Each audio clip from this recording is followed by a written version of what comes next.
Assalamualaikum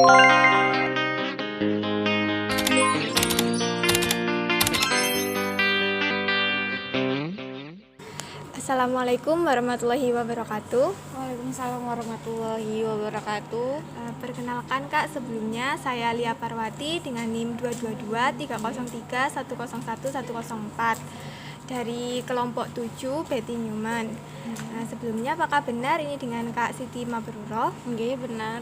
Dengan NIM-nya 2023031010153. Ya, kamu tahu NIM kode kakak NIM-nya saya dari mana? Saya mencarinya di SFS Kak. Cara nyarinya gimana? Saya kan itu ada pembagian kode panitia. Nah itu yang di terakhir itu kan ada NIM-nya 053. Nah jadi saya coba cari yang 053 yang terakhir itu. Jadi saya masukkannya 202303101 terus ditambah 053 gitu. Itu inisialnya itu dari yang mana? Inisialnya jadi kan KSM. Nah yang SM-nya itu Kalau kayaknya itu apa? C. Ya. C. Sebelumnya apakah boleh tahu Kak, kakak ini kelahiran di mana dan tanggal lahirnya berapa ya Kak? Saya lahir di Lumajang 9 Januari 2001. 2001. Asli Lumajang apa pindahan Kak? Asli Lumajang tapi orang tua dari Madura semua. Oh dari Madura semua. Waktu kecil itu di Madura apa langsung di Lumajang? Di sini. Sini. Nah, kemudian kakaknya ini ngekos apa PP pulang pergi? Saya kos Kos. Kalau boleh tahu alamat kosnya di mana Kak? di area Gria. Geria. Kemudian untuk riwayat pendidikannya Kak bisa diceritakan mulai dari SD sampai SMK. Untuk SD saya SD 7 Kalibotolor, SMP 1 Jatiroto, terus Lumajang dan terakhir di sini. Di sini. Nah, untuk riwayat organisasinya sendiri dulu kakak ini mengikuti organisasi apa saja Kak? Itu kampus atau mana atau gimana? Mulai dari SMP, SMA, Untuk SMP saya ikut pramuka, PMR. PMR. Kalau MAN saya ikut Pasca Manja. Tahu nggak apa? Tidak bisa dijelaskan? Nanti browsing sendiri wes. Pasca Manja di Man Lumajang, apa singkatannya sama isi-isinya itu ya. Oh ya, Terus waktu kuliah ini saya ikut HIMA. Tahu singkatan HIMA? tahu. Apa? Himpunan Mahasiswa. Kandaka. Bencana gitu. Korps Kegawat Iya, Darurat kan Bencana. bencana ya. Itu saya ikut HIMA Kandaka. Ya. Kalau untuk HIMA itu kegiatannya itu seperti apa Kak? Kegiatannya itu awal-awal kita masuk itu ya kayak wawancara gitu wes ya. Ya. Terus ya kita buat tor. Tahu tor apa? Tidak. Tor itu kayak proposal. Oh, proposal. Ya, sebelum kita udah diterima HIMA ya, kita buat proposal.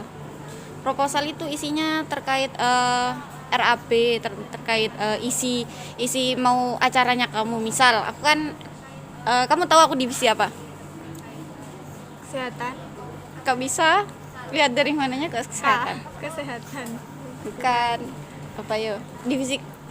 Divisi HIMA banyak loh. Kok bisa kesehatan? Gak ada kesehatan. Oh, nggak ada. Apa yo? Kurang tahu Kak. Divisi kerohanian. Nah, di situ saya tapi dulu kalau untuk tingkat 3 biasanya jarang buat tor. Biasanya tingkat 2 yang buat tor. Itu tornya itu berisi terkait misal Maulid Nabi.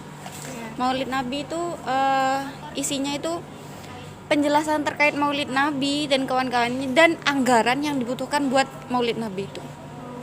Nah, itu pembuatannya itu untuk semua anggota saja atau hanya kayak anggota inti saja gitu Kak?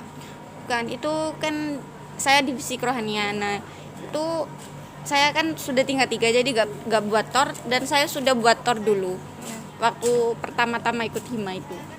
Itu yang buat yang pertama-tama ikut HIMA. Jadi kalian ikut HIMA itu langsung disuruh buat tor.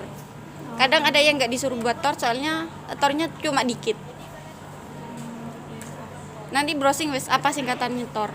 Iya. Tor RAB. Tor RAB ya. TOR sama RAB maksudnya. Oh, TOR sama RAB. Ya. Nah, terus sendiri untuk Kandaga itu kegiatannya itu seperti apa saja sih, Kak? Kandaga itu kayak latihan RGP, tahu RGP? Ya, tahu. Apa? Pijat jantung.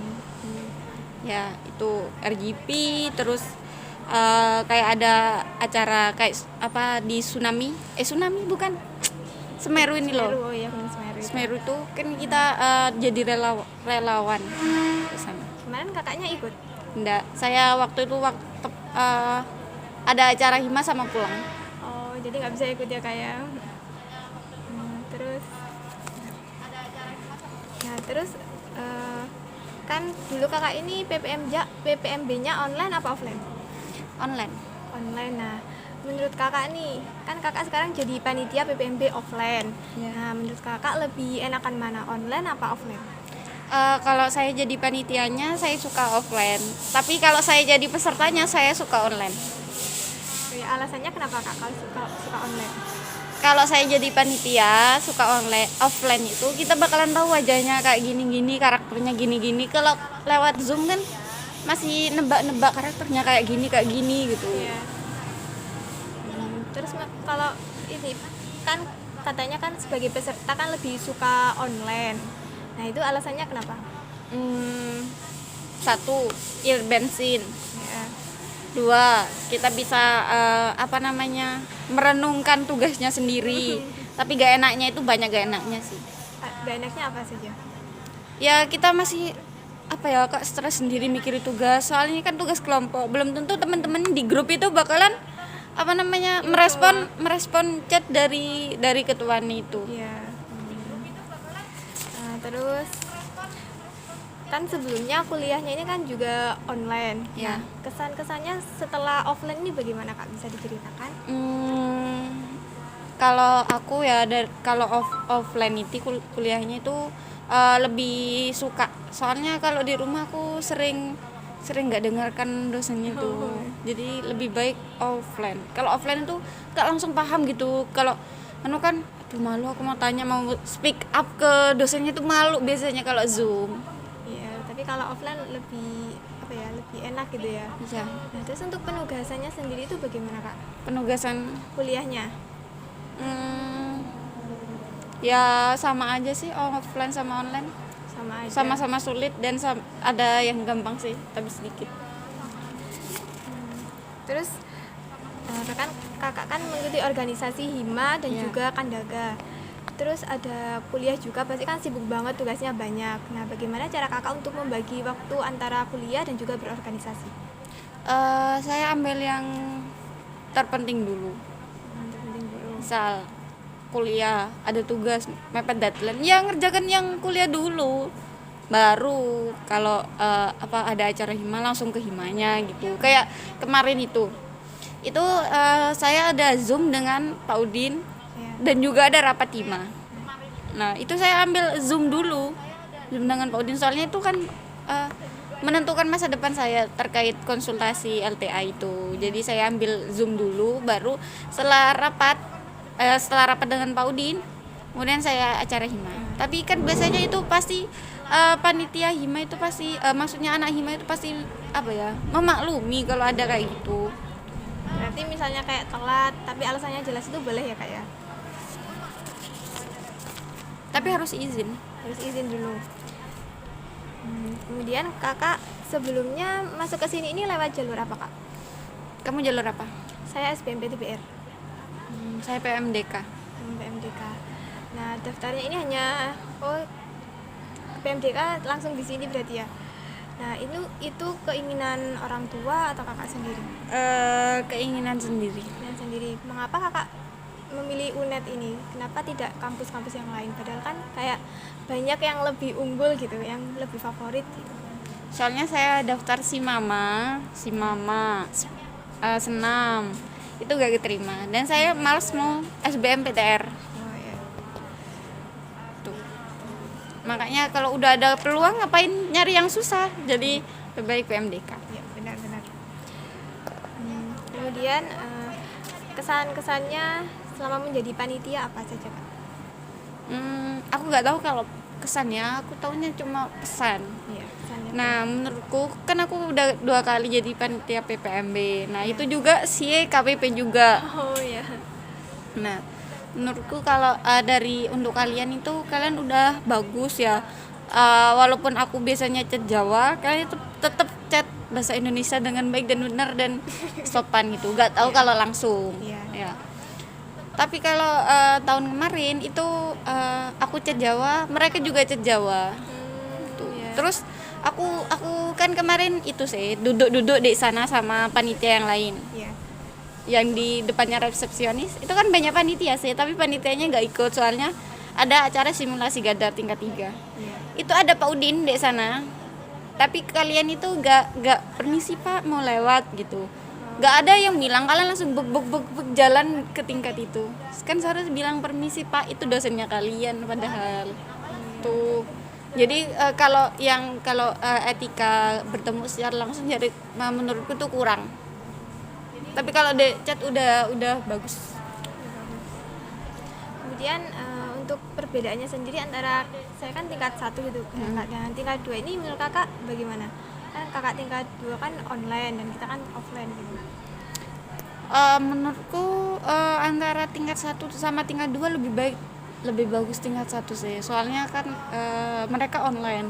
Juga gak kenal biasanya ini siapa ya, padahal itu mereka kemarin itu jadi panitianya mereka, jadi kakak KPP-nya mereka, tapi mereka ini siapa ya, biasanya kan kayak aku tuh antara foto profil dan aslinya itu beda. Iya. Nah jadi ini siapa ya gitu, Kayak sulit mengenali gitu ya kak ya.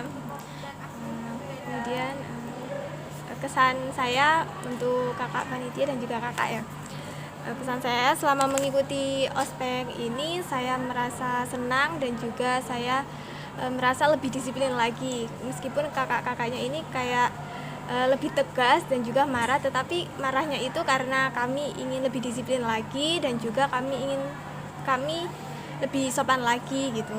Nah, terima kasih ya kak ya untuk meluangkan waktunya untuk saya wawancarai, dan semoga kakaknya nanti setelah lulus dari sini bisa mendapatkan pekerjaan yang diinginkan. Doakan lulus tepat waktu. Amin. Sudah itu saja ya kak ya. Terima kasih ya kak. Saya kan udah diwawancarai, saya mau minta kamu